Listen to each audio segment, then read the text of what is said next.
Hello everybody, welcome back to Road to Master. I hope you all have an amazing day. We're starting off with the white pieces against a 1966 from the United Kingdom. We have a French.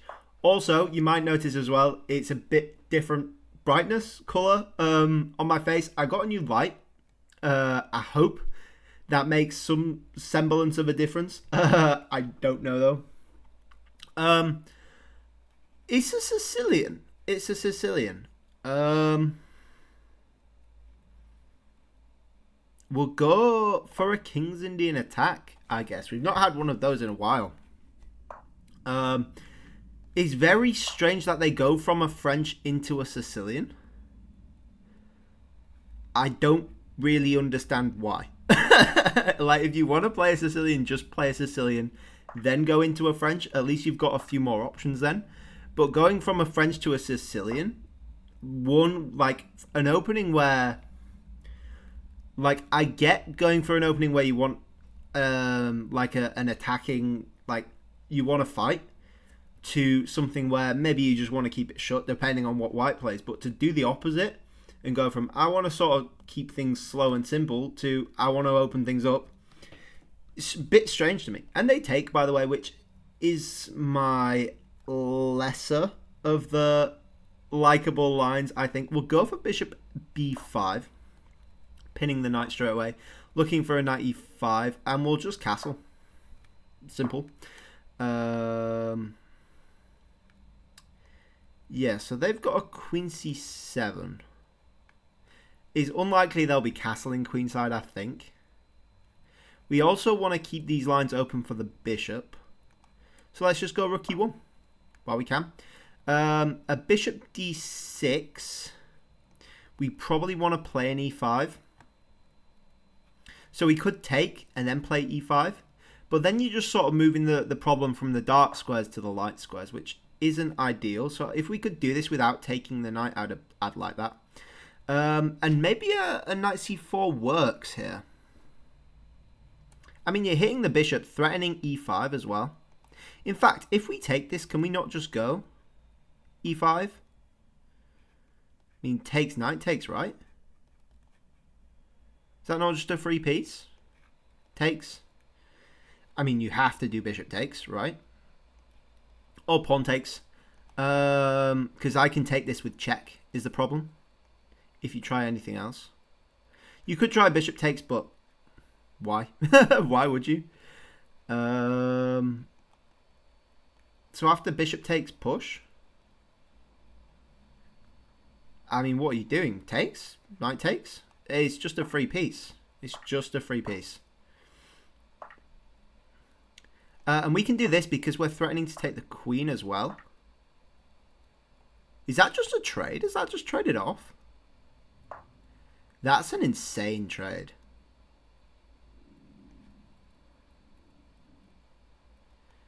We'll go knight c4 with the threat of there and there, depending on where the king goes. Also threatening this. Then we can go like bishop e3 as well. Threatening that. Or bishop f4 is interesting. Just covering this. But then after a knight d5, we have rook d1, which is really interesting. I actually quite like that. So we underestimated their sequence of takes. You know, the take trains always confuse me a bit. There's just so much to calculate in that because you're just going wild. You go there. But then sure, oh, we don't have rook d1, but we can throw in bishop b3. Right, we can throw in b3. Because the bishop was covering d1. The bishop goes back to b5, we check. And then we can get the knight into d6. They decide not to do that though. That's surely a mistake. Surely we just have this. Bishop goes back, we have knight e2 with c4 threat. King goes back, we have mate. Okay. Thank you. Thank you, I guess. That was a weird game. So let's have a look. Let's have a look and see what is particularly weird about that. There were a lot of weird things, but we'll try take them one at a time. We were, yeah, something went wrong with that takes train, I think. I swear that was in our advantage, but yeah. So I mean, it's weird straight away going from a French to a Sicilian. I mean, it's theory. I'm not saying it's wrong at all. But usually if you play the French, you want to play the French, you know. So why would you defer it into a Sicilian when you could have just played a Sicilian from the start? I don't know. Maybe they were hoping for this, forcing it into some Sicilian lines. But we play the two knights against the French anyway. So D3 goes into the King's Indian attack. And similar to all my King's Indian attack games, I say this, the computer's not going to 100% like what I play. Apparently this is still book though, which is crazy. So C3 is an important move, I think. And in the King's Indian attack, I try to get this in as soon as possible. Because if you go something straight away, like D2, you have this annoying problem of D4, Knight D4. Actually, that's not that bad. Maybe you can go D4, 5 first. And then the problem is D4 straight away. So if you go C3 now, I think that's still fine. But yeah, if you don't get C3 and you go for like G3, then you have like takes, and the knight's potentially coming in here, which could be annoying. Especially, I think, if you put this knight on C3, then the problem gets exaggerated a bit. Because you could do this straight away, potentially. But after D4, with the queen backing it up as well, things get a bit messy. I think G3 is a bad move here. Takes, knight there, maybe? No, blunder? Maybe I don't know what I'm on about. Anyway, my point is I like to get C3 as early as possible. And it's a book move, so that don't shoot the messenger. D5's natural. And black has two choices here.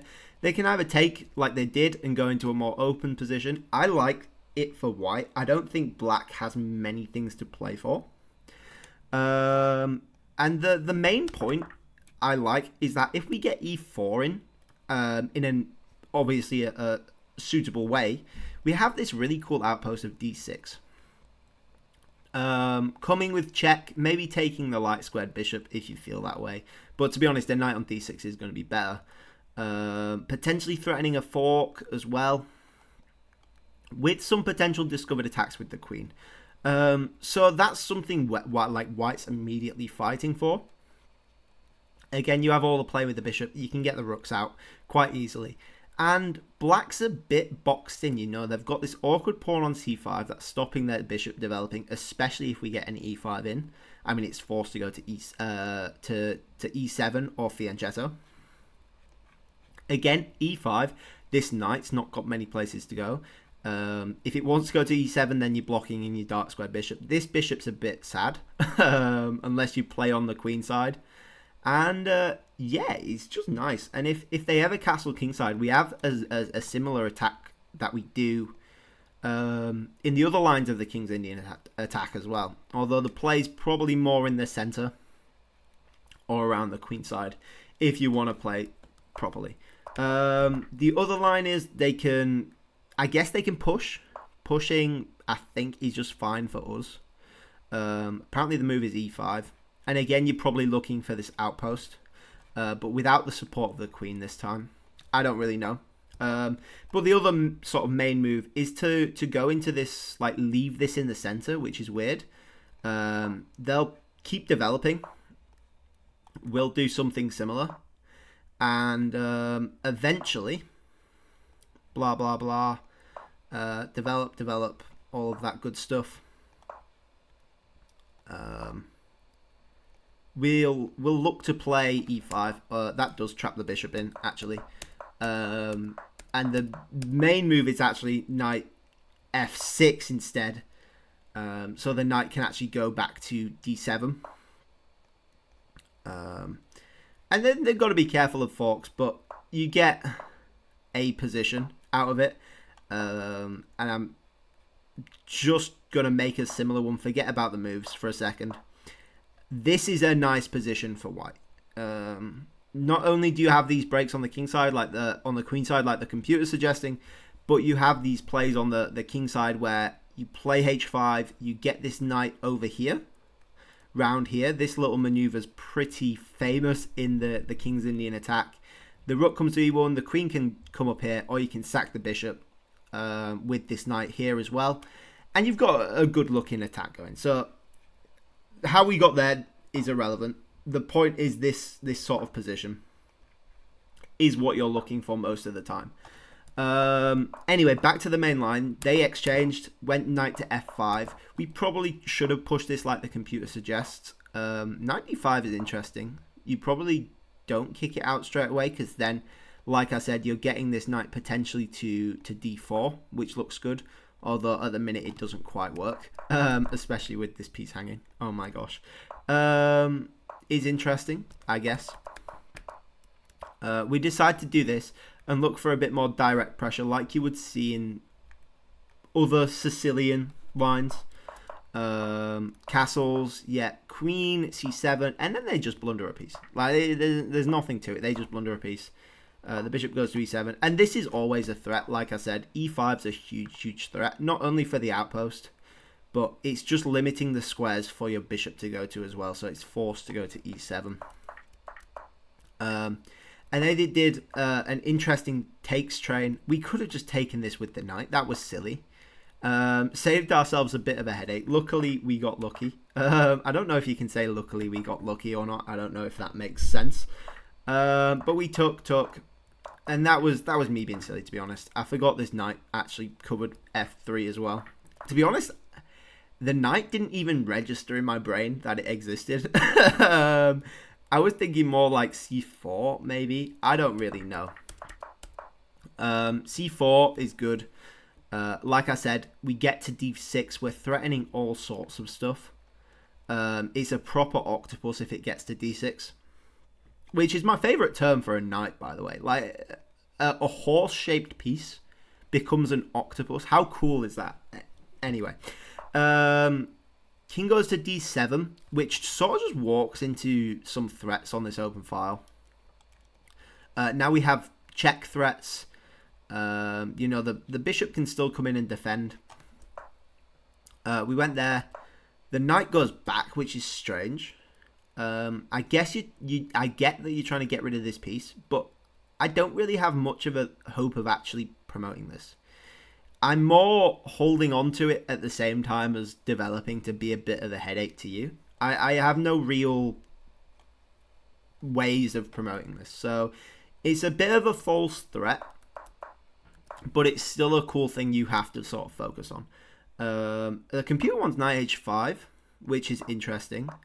I guess after an f6, the question is, where are you going? You could go to d6, potentially. Oh, but then b5, counter-threatening the knight. So once the knight moves, the bishop will be vulnerable. So where do you go? Where do you go? b3, apparently. Bishop to b5 is a natural move. Throw in the check, like we said.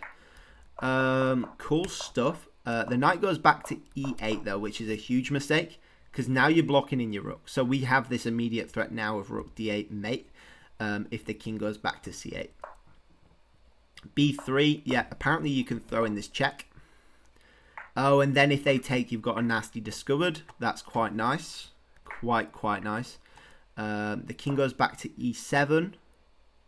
Then you do this looking for the potential threats on d7, maybe. Although apparently not the best move. You go a4, still chasing the bishop. Then d1. Oh, because now you have takes. Check. And then you can do this? What? That's insane. Because that, you have rook e6. Oh my gosh. Obviously, if the king takes, you take with promotion. So the king's forced there, and then you have this. Actually, no, you've got better. That doesn't work because of knight takes. I don't know how I managed to win this game. I'm obviously not playing the best. You go for this. King takes. And then you just win the pawn. And you're a pawn up, almost 2 pawns up. You're going to be 2 pawns up in a second. There's no way of saving this. And in a much better position, potentially 3 pawns up in the very near future.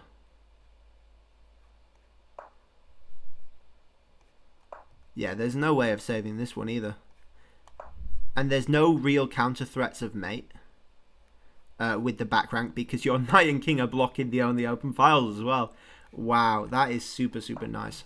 Anyway, bishop f4, b3, bishop comes back, check. The king has to go to e7.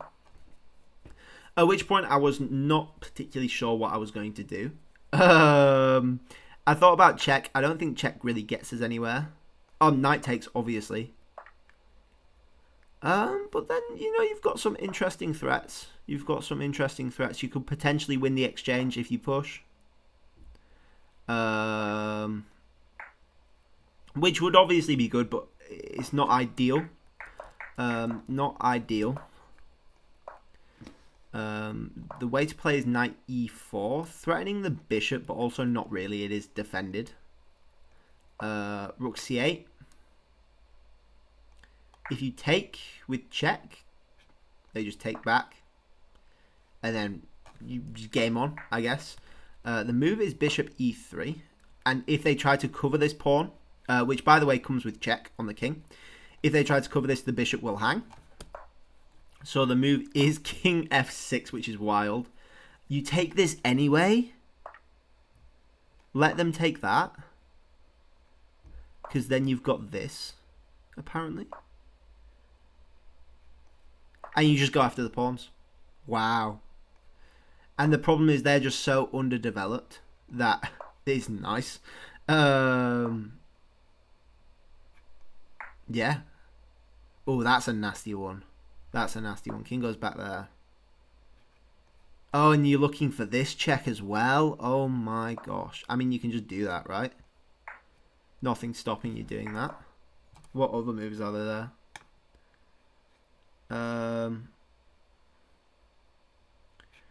Rook d8.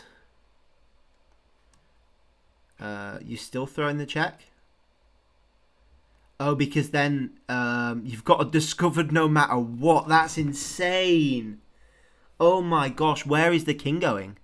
If it goes to f8, then you have, I mean, takes maybe. Actually, yeah, takes, right? Takes. I mean, king goes there. You're probably checkmating at some point. King goes there, then you take with mate as well. Wow. If the king goes there, very similar thing happens. Wow. And if the king goes there, then you have this with the double check fork. Not double check, discovered check fork. King goes there. I mean, takes, king takes. You win both the rooks. That's beautiful. That's incredibly, incredibly cool. And rook d8 is such a natural move to make as well.